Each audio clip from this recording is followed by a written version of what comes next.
Greetings! Long time since the last upload, but you're welcome back. It's Geekbeard here. Time for some more deep philosophical discussions, I think. I hope you're ready for it. I certainly am. I think I've found a good selection of ideas that I've been working on for a while, certainly since middle of last year. And the plan is for this episode to mostly just read some of my earlier diaries, as well as offer you some more interpretation and depth. As always, I'd love to hear from you in the comments or elsewhere. For example, you can always email me at geekbeard3000@gmail.com. But comments would be a great place for further discussion. Without further ado, let's get into the first file. The first diary. Well, weekend was a bit fail. Had built myself up to writing some of Logzksfasgg, but pretty much hard-bailed on any kind of writing. So what is Logzksfasgg? Short for logarithmic zero knowledge spend from a set, which is an algorithm I've invented, which really ought to get published and maybe should do something with it. The full name is Logzksfasgg, which the last bit stands for generic groups. If you've ever taken an interest in cryptocurrency related algorithms, it's possible you've seen some of the stuff relating to spend from a set, as I call it. I don't remember what the current academic term is that they use for it, but I looked it up a while ago. And basically some guys have come up with a logarithmic algorithm for spending anonymously from a set, which is one of the holy grail type algorithms for cryptocurrency and for obfuscation, in other words, increasing your privacy in a cryptocurrency, because there's very little of that. You don't have a lot of privacy in a cryptocurrency because all of your transactions are uploaded to a single public ledger. So anybody can view them. They can't see your name, of course, because you don't use a name to trade in cryptocurrencies. You just use a key pair, a public key specifically, which is half of the key pair. The private key is the other half, which you keep secret and allows you to sign things, or perhaps to decrypt messages in some cases as well, although that's not a core function of things like Bitcoin. It's certainly something that can comfortably be added, and I think has been added by some blockchain designs. So spend from a set just means the ability to anonymously spend something from a set of outputs. And I invented a really good algorithm to do this.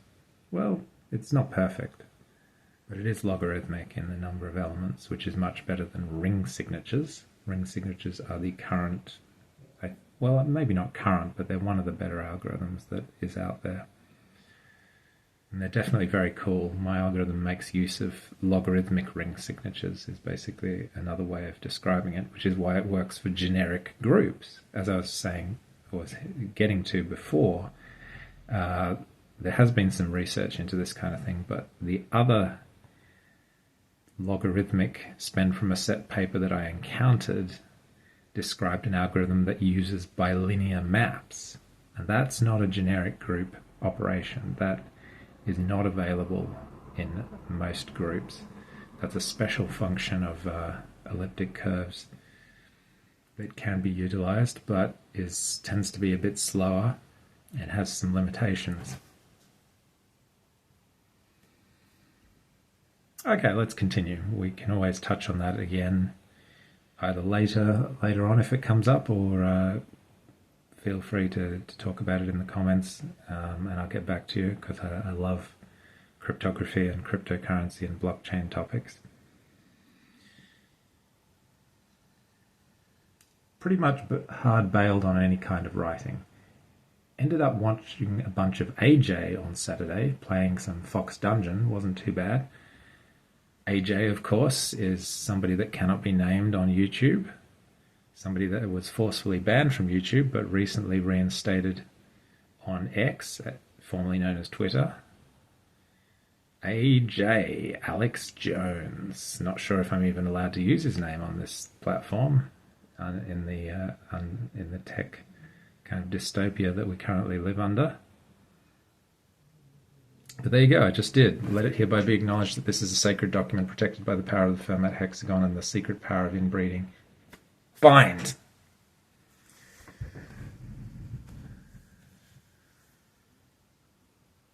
Played some Fox Dungeon, which is a silly little game I created, an idle game. Any idle gamers out there? I love idle games. They're a great way to waste huge amounts of time while listening to somebody like AJ. I love just minor distractions when you're watching or listening to something. You know, because it's very hard personally. Anyway, I find it very hard to give a stream or a video my full undivided attention for much more than about 10-15 minutes, and that's only if it's really good. I kind of prefer to just listen to things almost, what would you call it, subconsciously, while having a game of some kind to distract me. But I couldn't be bothered playing, your full-on PlayStation games like Cyberpunk 2077, which people have told me is really good now, and I should probably pull it out and update it and have another go at it, but I couldn't really be bothered. I think I'm over those kind of games. Maybe I'll give it a go sometime. Let me know in the comments if you've played it and it's really good. But I have been told that it's much better, and possibly that a friend of mine basically said, and I quote, "They no man's skied it." So yeah, it should be good. Tried to communicate with the Matrix when it hit me with an anomalous string of deaths. Not sure I'm meant to share things like that through this channel, but whatever. I'm bored.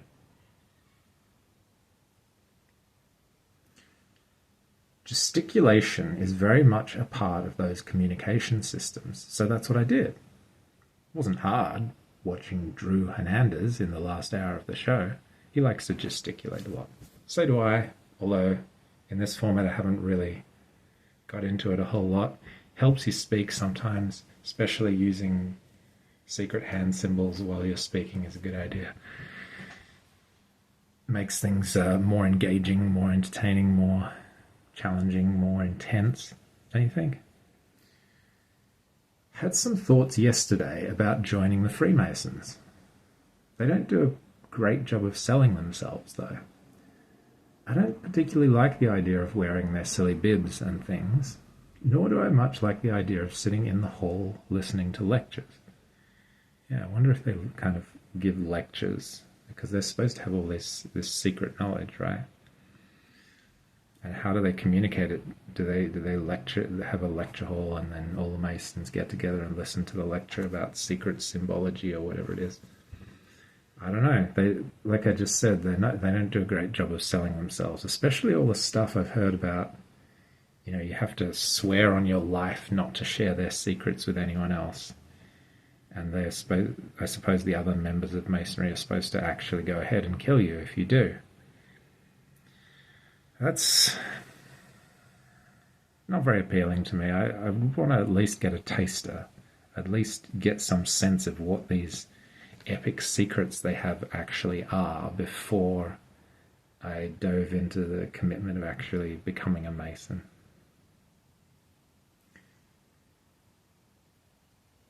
I'll skip the next bit because I basically already covered that. An hour to burn. Whatever shall we do? Start reading last week or some such? It's funny how I have no interest in reading books.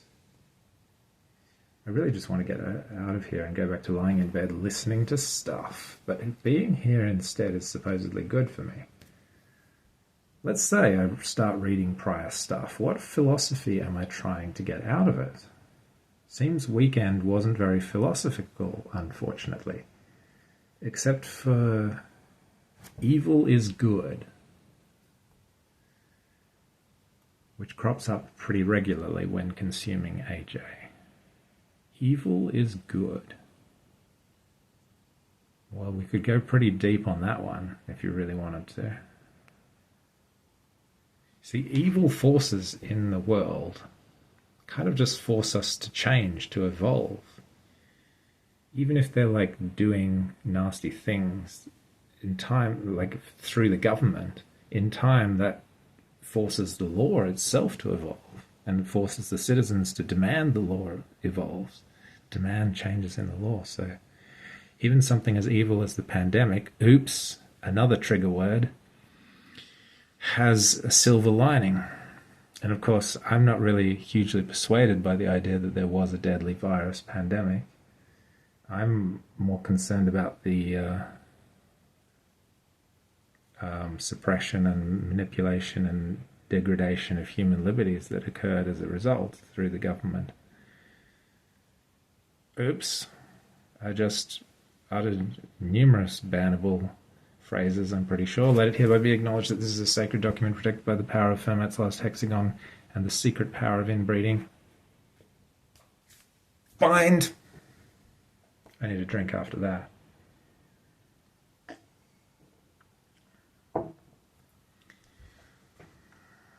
So, is there no actual pernicious evil at all? And what is genuinely evil, then, in the grand scheme of things? Are all civilizations engaged in things that others might regard as evil? We could look at China and there are many things that the Chinese government does, such as like welding shut the entrance to apartment buildings under the pandemic in order to prevent people from leaving, which we might regard as slightly evil.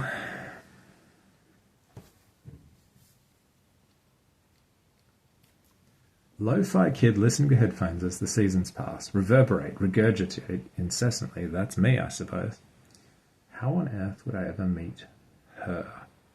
Sigh. This kind of thinking is very unhelpful. You need to be open to meeting a wide range of people. Need to change accordingly, because currently it would seem that I'm not. 0.5 hour down. What a spectacular use of time. As I concluded on the weekend, you certainly can start writing Logzksfasgg now. Might be easier on the weekend when you're just... Might be easier than on the weekend when you're justifiably resistant.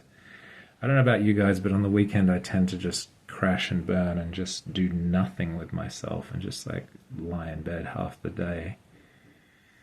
So that's why I'm here on a weekday in the afternoon recording a video for you guys, because I often just don't have the energy. I don't know what it is. It's just like weekends are a sacred time when I just collapse and tune out and let myself go a bit. And I guess that's okay. I mean, at least I'm doing something right now. Yeah, and I am inspired to use my afternoons like this. I finish work at about 4, so I have time before dinner in the evening to get something done. And I've been going to the gym recently, so I've been doing that, and that seems to have motivated me to spend time on my non-gym days to kind of make use of them a bit more. Like I've programmed a couple more idle games recently. Made one that's a bit like Adventure Capitalist. I don't know if any of you guys would have heard of that one or played it. That was fun in its time. Adventure Ages, made by the same blokes, is a more recent one, which is actually really fun and which I'm playing right now. If you like big numbers, it's not just about big numbers. It's about like upgrading stuff, going through the motions, doing quests, leveling up your heroes. There's a lot to do, and there's special events as well. I think I've mentioned it on my channel before. Anyway, drop us a comment if you're into any idle games, or if you try out Adventure Ages and you like it. It's good. It's a simple mobile game to try out. And not a promoter of this channel. As you can probably clearly identify, this channel has no promoters. We're too budget for that right now. Let's continue. This honestly just feels feels silly just sitting here, but in the past my writing process has sometimes seemed effective. Wonder what P thinks of me. He's just regurgitating, reverberating his own stuff endlessly. Quote from 721. Based on last weekend, I know this one is going to be painfully short, but I work for ASD. That might just motivate me slightly. What's ASD, you ask? Australian Signals Directorate. I work for them in my dreams.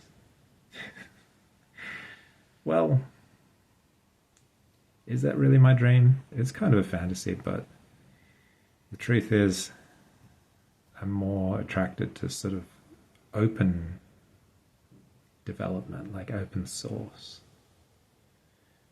I don't know how easily I could be persuaded to want to do hard sort of cryptography and signals related problems in secret for the government when I don't really like the government that much.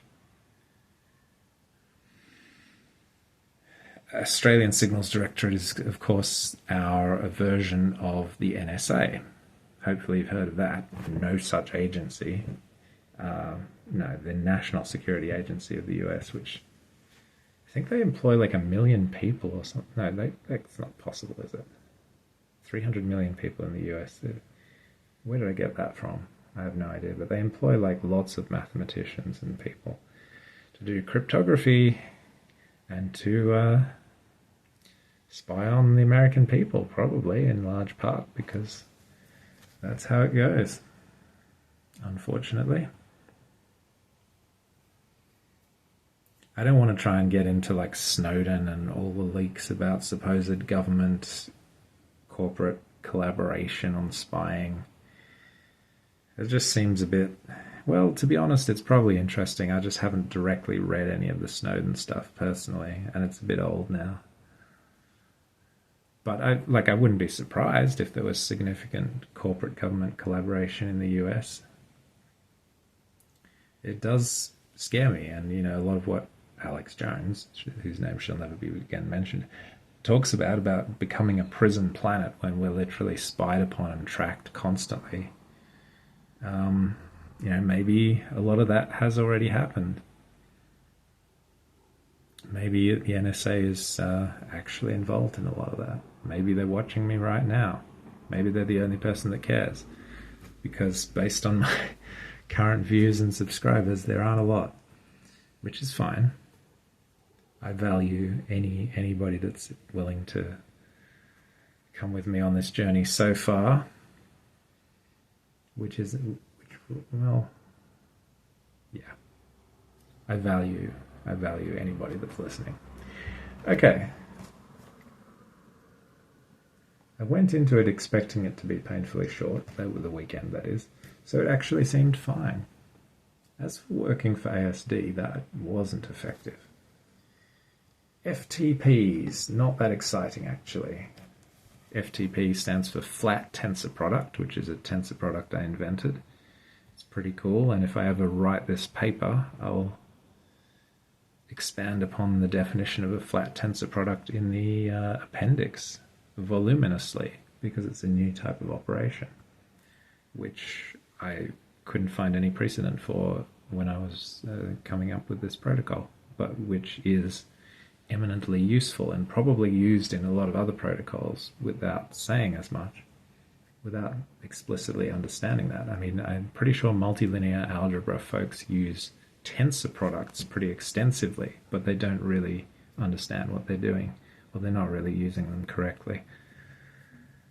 For example, the tensor product of two algebraic number fields should really be called a flat tensor product, because the vector spaces involved, when you take a product of two vector spaces that are rank 1, you're supposed to get a vector space that is rank 2, aren't you, when you take a tensor product? But you don't. In the case of the vector spaces associated to algebraic number fields, you instead get an algebraic number field vector space which is of rank 1. So it's a flat tensor product because it's a tensor product that has been flattened, which is very intuitive operations, particularly if you're a computer programmer. It's basically just the natural algorithm for representing multi-dimensional data arrays in lower dimensional or one-dimensional memory, which is a very natural and typical operation, but folks in multilinear algebra don't seem to have cottoned on to this yet, so there is no definition of a flat tensor product, stupidly, currently in the world.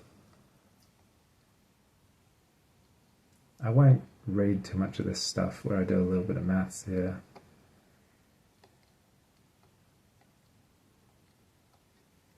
So, R liked Oppenheimer, the movie that came out back then, like mid last year, right? The movie Oppenheimer. Drop us a comment if you saw that movie and if it was good. I was told it was hard to hear the dialogue because it was very soft.